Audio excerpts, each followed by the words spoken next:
niwapongeze sana vitendea kazi ambavyo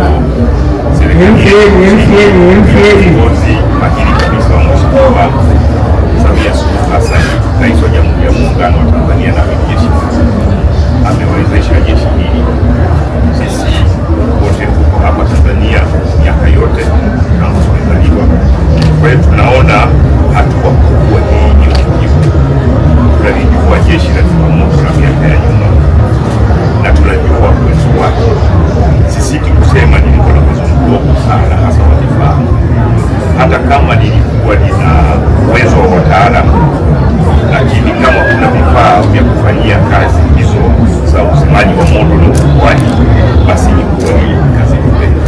Lakini ninafahamu hata wataalamu sasa hivi wameongezeka, kumekuwa na mafunzo mbalimbali.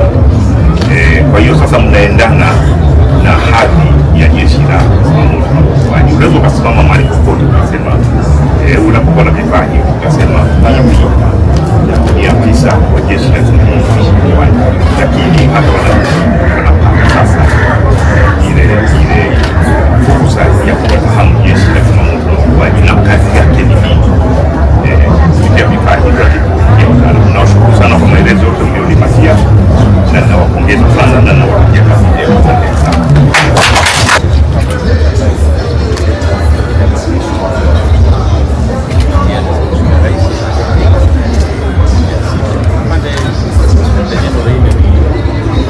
Gari la hazard naomba nimkaribishe dada aweze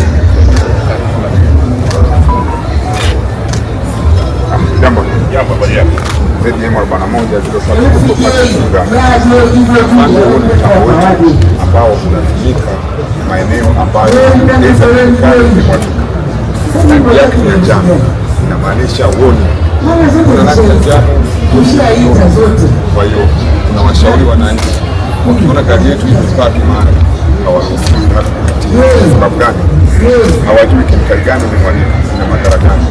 Kwa hiyo gari yenyewe pekee yake imecontain vifaa vyote, vifaa ambavyo vinaweza kudetect kemikali gani imemwagika, na pia ina mavazi maalum ambayo yatavaliwa kwenda lile eneo bila wazimamoto kuathirika na kufanya evacuation na kufanya maokozi. Karibu sana.